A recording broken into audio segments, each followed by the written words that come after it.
Are you looking for ways to help your music students take their appreciation of rock and roll music to the next level? Well, look no further. In this video, I'm going to show you 6 music appreciation lessons for studying rock and roll musicians in the music classroom. Hi, I'm Julia from Jooya Teaching Resources, and I'm a music teacher with over 20 years of experience in the grades 7 to 12 music classroom. And one of my most favourite topics to teach is all about rock and roll music. In this video, I've compiled 6 lessons, which will get you started to teach rock and roll. So let's get started.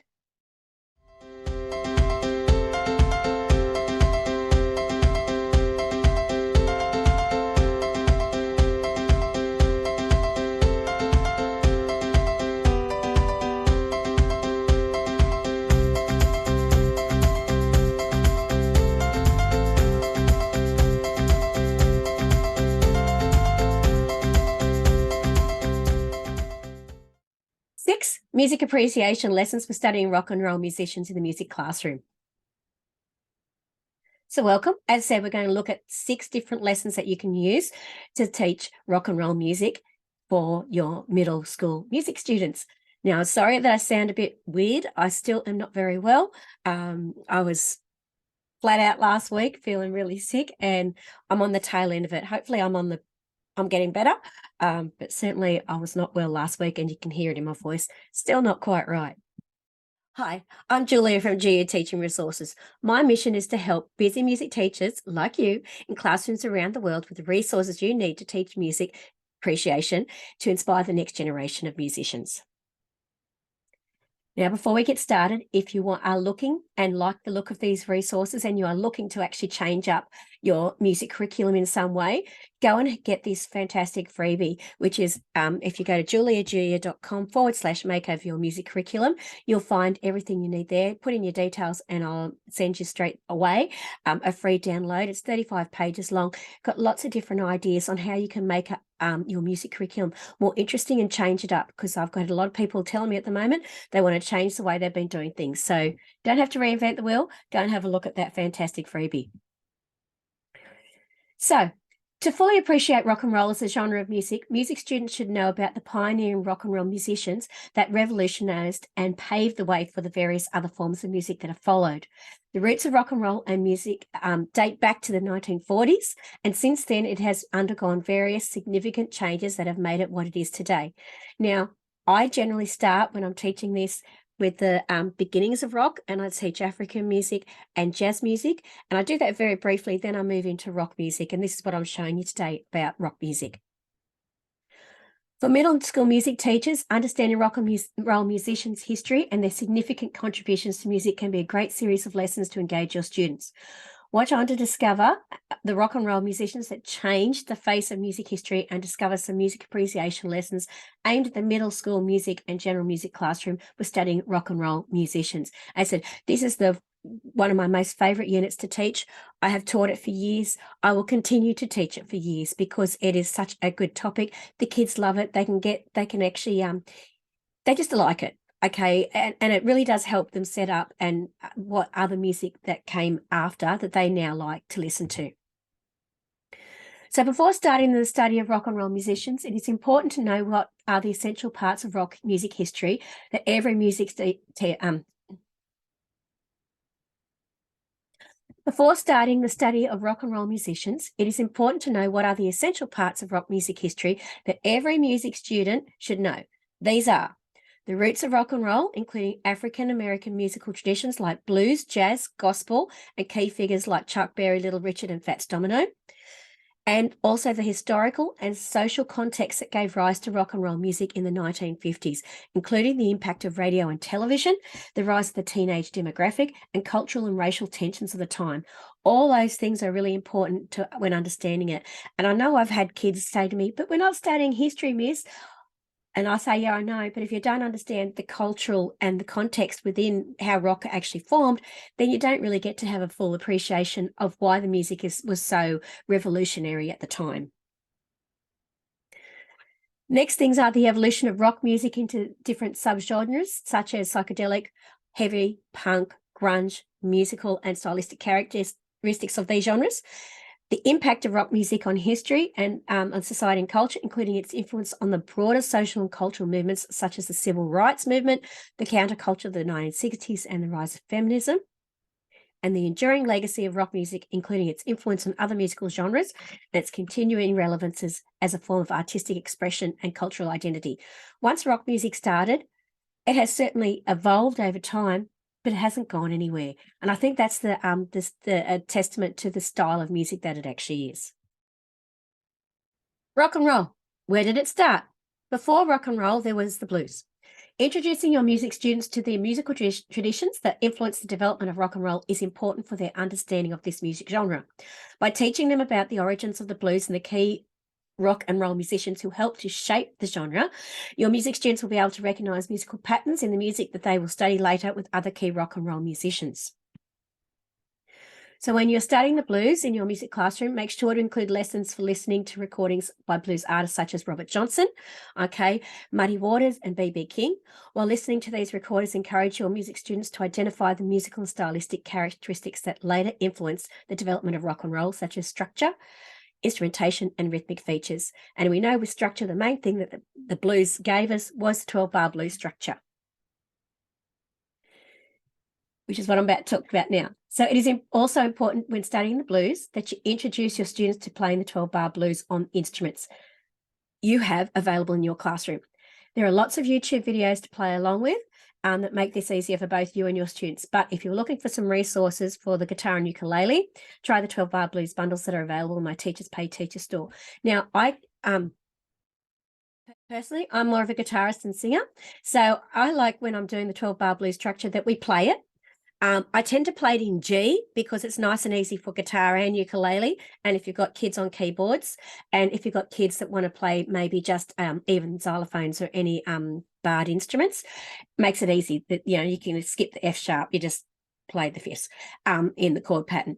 But it's a really good way to get it. And once they get that idea of what the 12-bar blues sounds like and feels like playing it, then you can actually have a lot of fun doing all sorts of other things. But as I said, if you really like to be able to play it, there's these two bundles, which are fantastic. One's the guitar and one's the ukulele. Now, each of these has different chord patterns to play along with, as in different recordings, so different styles that you can use. And you'll find that your kids, different classes will like different sorts of music. And I give it to you in different tempos as well. So you can start it off slow, and then you can get faster and faster and use it that way. And there's different repeats. I think I do 3 repeats on each of them so that the kids get a good way of feeling for it. And then once you've got them playing along with something, take the music away and let them have a go playing themselves, or even better, get them to form little small groups and get them to play it. Now, when I do this assessment, I usually do it with my year 7s and 8s towards the end of the year after we've learnt quite a few things, and they form small groups, and kids will realize that, oh, this is actually this song or this song or this song. And I've had kids play like the 12-bar blues, but actually perform and sing a song. Jailhouse Rock is one they like. See You Later Alligator. There's a stack out there that they've actually liked and chosen and grabbed hold of. But it's a really good way for them to actually get into it, okay, so that they've actually got a path in and they can find success. And once they start playing it, they'll be able to hear it in different pieces of music, which is what we want them to be able to do. So the what I'm going to talk about now from now on is the information that's actually in this particular unit of work. So rock music history, lessons and worksheets. And again, this is the unit that I have used for years. I love it. I teach it all the time. I teach it every year, and the kids really enjoy it.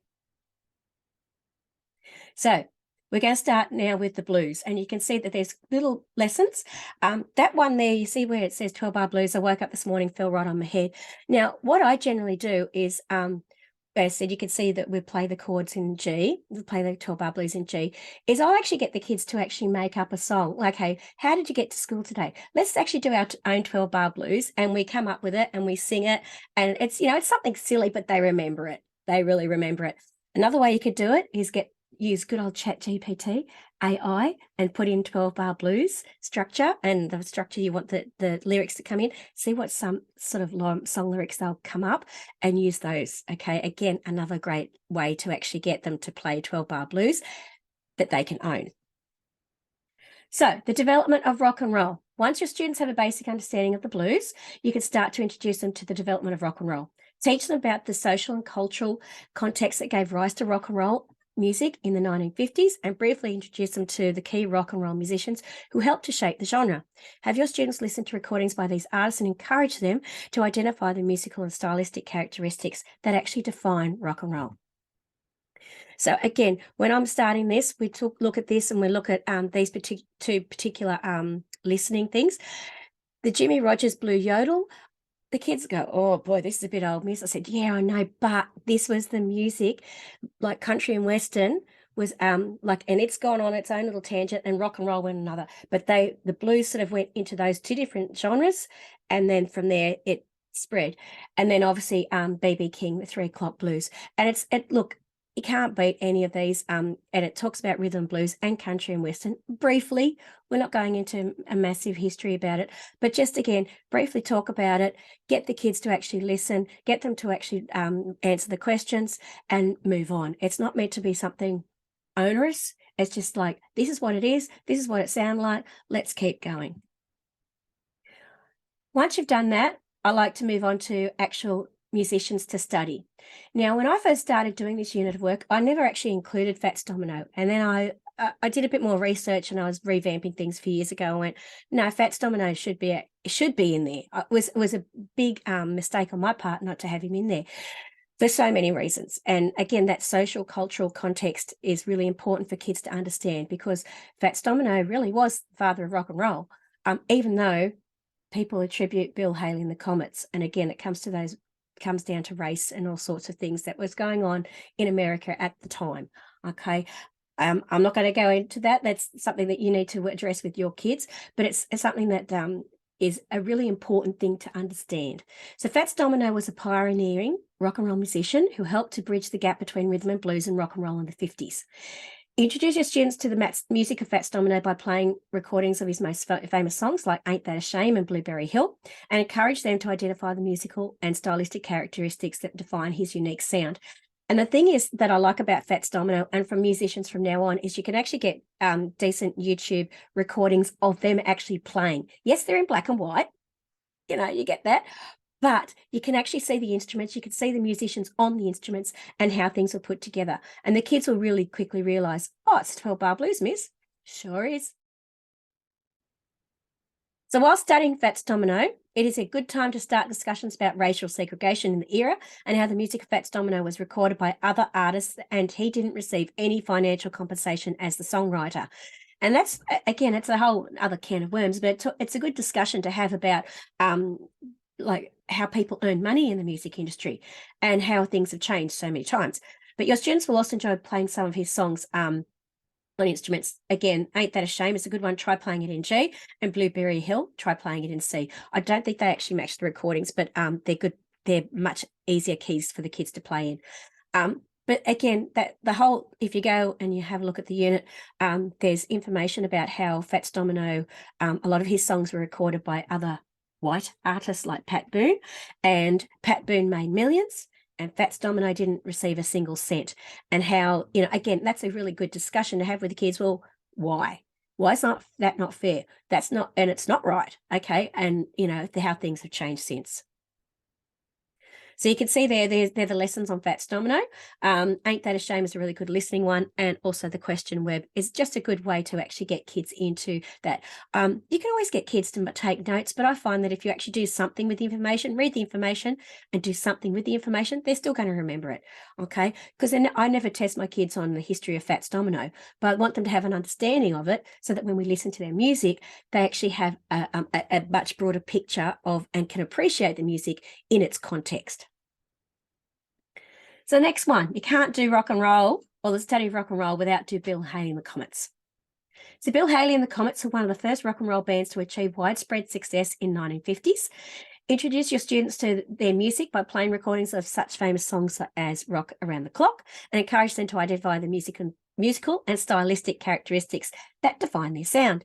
Most of your students will recognise the music from these pioneering rock and roll musicians, and they will certainly enjoy playing some of their famous songs. Try playing Flip, Flop and Fly, again in the key of A, which is not very nice for ukulele, but it's not too bad, and See You Later Alligator in the key of D, which is a little bit more friendly. It's interesting, there was, I think it was See You Later Alligator. I did a lesson last year with staff about something. Anyway, I used See You Later Alligator as the basis of the lesson, and it was just hilarious. When people actually saw the lyrics and whatever else, because most people can make a connection to that song quite easily. But yeah, it was just funny. Let's just say that teaching adults is a whole other kettle of fish. But I said Bill Haley in the Comets is a good place to start, and the kids will recognise the music, as you can see there. And again, it's a good way to actually have a look and talk about how he became famous and what made him famous, and how a lot of musicians take that same path these days. Okay. Again, visualizing the text. Again, that's a really interesting lesson to get the kids to actually like read the text, and then what do they actually see, hear, smell, and touch. All right. I said they're surprising, and how many kids take it on surface value and don't really read the information. It's a good lesson. And again, Bill Haley in the Comets, Rock Around the Clock, the listening lesson. Again, you can't go past that. It's just a fun thing. And the thing I like about that one, the connection, the actual link I have for you, you can see, again, the instruments being played. All right. You can't do rock and roll music without Buddy Holly. It's just not on, as far as I'm concerned, especially as an Aussie and a fan of AC/DC, and how so many rock bands took on these guys, their lineup. So the next rock and roll musician to study is Buddy Holly. Buddy Holly was a pivotal rock and roll musician who made significant contributions to the genre. As a singer and songwriter and guitarist, he helped shape the sound of rock and roll with his innovative use of double-tracked vocals and the Fender Stratocaster electric guitar. And this is where like I suppose up until now, the electric guitar was sort of used, but not really. Buddy Holly and that band, like that, from this era, like these guys on, the electric guitar really became part of rock and roll. Holly's catchy melodies and relatable lyrics set him apart from his peers and earned him a devoted fan base. He was also known for his energetic live performances and his willingness to experiment with different genres such as country and western. Buddy Holly's influence on rock and roll continues to be felt today, with many artists citing him as an inspiration and incorporating his musical ideas into their own work. One of Buddy Holly's main contributions as a rock and roll musician was his use of what we know as the standard rock lineup today. Together with his band, the Crickets, they had 2 electric guitars, a bass and a drum kit, plus the band members sang either lead vocals or as backing vocalists. Now, you can't, honestly, there's not can't smell a cat without hitting a rock and roll band that has that lineup. Like 2 guitars, bass guitar and drums, and then they sing. Okay, it's such a classic lineup. It's, most rock bands still use it today because they can get the sound they want with those instruments. Okay, and again, that's the thing that the kids especially, need to understand, that Buddy Holly was the first band to actually do that. So try using the study of Buddy Holly as a research lesson for other rock bands that use the same lineup. It's a great way to do it. This could be a competition to see who could get the longest list. It's a fun lesson. You and your students could also compare cover versions of Buddy Holly to the songs to the original. Try comparing Rave On by Buddy Holly and John Mellencamp. I think it was John Cougar Mellencamp at the time of the recording of Rave On. You could have your students debate which is the better recording. And there's quite a few other artists who have actually recorded Buddy Holly songs. So it's a really great comparison lesson. But there's Buddy Holly and his band, and you can see there is summarising lesson, and Peggy Sue is the listening lesson there. But you can always swap it out for a different song. It doesn't have to be the one that I've put in there. So the last rock and roll musician to cover in this actual unit is Elvis Presley. So you can't do anything about rock without Elvis Presley, let's face it. So a stud of pioneering rock and roll musicians would not be complete without Elvis Presley. Elvis Presley is widely regarded as one of the most influential rock and roll musicians of all time. His distinctive voice, charismatic stage presence, and fusion of the different musical styles helped to popularise rock and roll in the 50s and beyond. Presley's energetic live performances and provocative dance moves electrified audiences and made him an instant sensation. He also helped to break down racial barriers in music by bringing elements of African American rhythm and blues to a wider, predominantly white audience. Presley's impact on rock and roll is immeasurable, and his influence can still be heard in countless artists across a variety of genres today. He is truly a legend in the history of music. After listening to a wide variety of music from Elvis Presley, there are a few rock standards that your students might like to try playing. Try a little less conversation in the key of E. Not great for ukuleles, but it's great for the guitars. All Shook Up in the key of A, and Blue Suede Shoes in the key of A. Again, Blue Suede Shoes is another one of those good 12-bar blues songs, but so many of Presley's really early rock songs were based on the 12-bar blues. So many of them, it's not funny. But a little less conversation. Kids might like listening to the original and also to the one that was redone in the early 2000s. So, and maybe do a comparison of what one is actually better in their opinion. Just like Buddy Holly, many other artists have recorded an Elvis Presley song. Try getting your music students to compare two versions of an Elvis Presley song as an assignment. For some more listening assignment ideas, read the blog post, 7 creative music research of music assignment ideas for your music class. I messed that up, but you'll roll with it. There's also a video here on this YouTube channel so that you should be able to see that. There it is. There's the video. So go and have a listen to that and watch that video. And I've got lots of ideas of how you could actually do those sort of assignments. But a listening comparison assignment is a great way for kids to actually learn about rock music and compare 2 different versions. And again, there are so many different versions of things. Again, if you chose a rock song, and have a look at Postmodern Jukebox, they do lots of different versions. Bands, other like a cappella groups like Pentatonics, they do versions of different things. So you'll be able to find something out there that your kids will actually enjoy listening to. So here's the lessons. Now, I should say that within this whole unit, there's extension activities for every single part. You don't have to do them, but if you teach kids with high potential and gifted students, that sometimes you need that little bit of an extension. There are those extension activities there that you could actually use. Again, something you might want to use, might not, it's up to you, but they're there for you in case you wanted to. And you can't go past Hound Dog. I mean, honestly, Hound Dog is such a fun song, and the kids will love listening to that. They'll like playing that one too. And again, there's information there about Elvis Presley as well. So teaching about rock and roll musicians should be a compulsory topic for all middle school music students, in my opinion. Every kid should do it. This unit of work is an engaging and informative experience for middle school music students.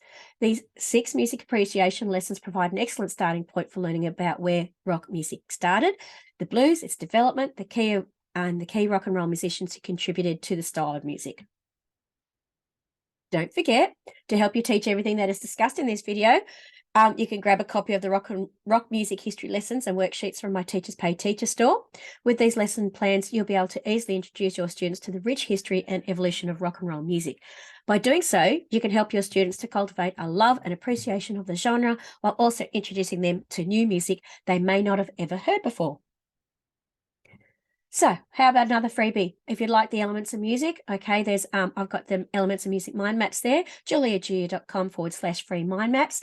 And those are the mind maps that I use. They're blank versions of all the ones that I use in all of the blog posts for the elements of music.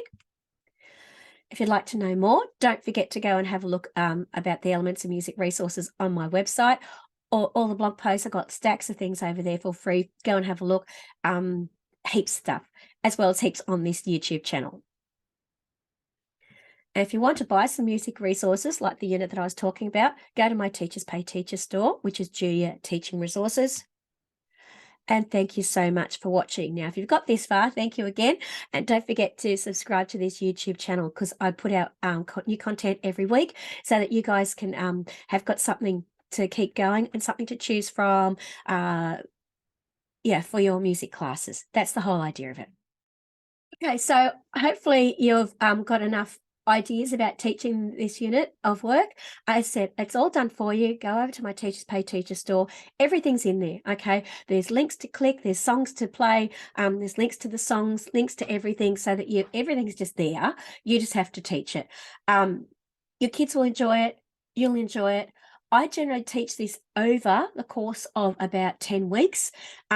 And when I say 10 weeks, that means my kids, that would be 25 lessons,